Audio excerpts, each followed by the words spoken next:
کیا آپ جانتے ہیں ابرہہ یمن کا ایک عیسائی گورنر تھا؟ آخر ابرہہ کو کعبہ سے اتنی دشمنی کیوں تھی کہ اس نے 60,000 کا لشکر اکٹھا کیا اور اس مقدس گھر پر حملہ کرنے نکل کھڑا ہوا اور ہاتھی بھی اپنے ساتھ لایا، جن میں سب سے بڑا ہاتھی محمود نظامی تھا۔ اسی وجہ سے اس لشکر کو اصحاب فیل یعنی ہاتھیوں والا لشکر کہا جاتا ہے۔ اس زمانے میں کعبہ پورے عرب کا روحانی دل بن چکا تھا۔ قافلے دور دور سے آتے، طواف کرتے، قربانیاں پیش کرتے اور مکہ دن بدن خوشحال ہوتا جا رہا تھا۔ یہ خوشحالی ابرہہ کو کانٹے کی طرح چبھتی تھی۔ وہ سوچتا تھا یہ بے تاج قریش کیسے پورے عرب کے سردار بن گئے۔ چنانچہ اس نے سنہا میں ایک عظیم و شان گرجا گھر تعمیر کروایا۔ امید یہ تھی کہ یہ لوگ کعبہ کو چھوڑ کر وہاں کا رخ کریں گے، مگر تقدیر کو کچھ اور ہی منظور تھا۔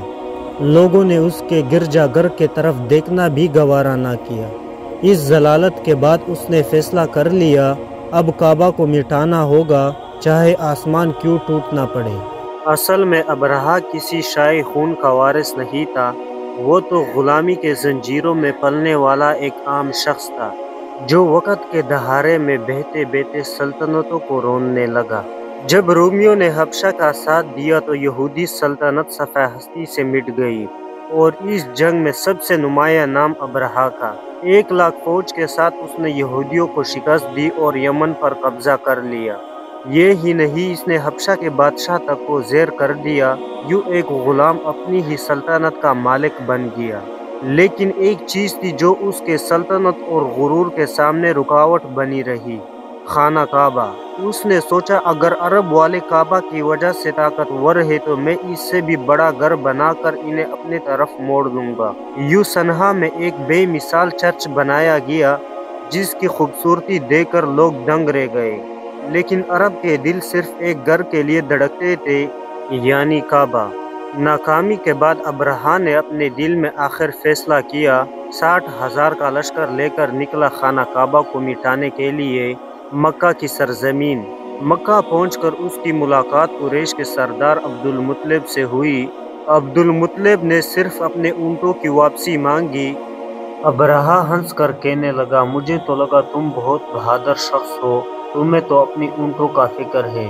تو عبد المطلب نے کہا، میں صرف اپنے اونٹوں کا مالک ہوں، اس گھر کا جو مالک ہے وہ جانے اور تم جانو۔ لیکن اتنا میں بتا دوں، آج تک کوئی بھی اس گھر کو نقصان نہیں پہنچا سکا۔ اللہ ہے جو اس گھر کا محافظ ہے۔ پھر وہ لمحہ آیا جب آسمان کی وسعتوں میں ایک لرزہ طاری ہوا، بادلوں کے پیچھے پرندوں کا ایک بڑا لشکر نمودار ہوا۔ ان کی چونچوں میں چھوٹے چھوٹے پتھر تھے، مگر وہ پتھر ایسے تھے جیسے آگ کے شعلے ہو، جیسے بجلی کی کڑک ہو۔ یہ پرندے نہ انسانوں نے پہلے کبھی دیکھے تھے، نہ کائنات نے بعد میں ایسا منظر دیکھا۔ انہوں نے لشکر پر بارش کی طرح پتھر برسائے اور چیخنے لگی۔ بیماری نے ان کے جسموں کو چاٹ لیا، گوشت جڑ گیا، ہڈیاں باہر آ گئی اور پورا لشکر ریزہ ریزہ ہو گیا۔ 60,000 کا غرور مٹی میں مل گیا۔ یہ جیت مکہ کے قریش کے حصے میں آئی۔ اب پورا عرب انہیں عظمت و احترام کے نظر سے دیکھنے لگا۔ کعبہ کا تقدس اور بھی بڑھ گیا اور مکہ دولت اور عزت کا مرکز بن گیا۔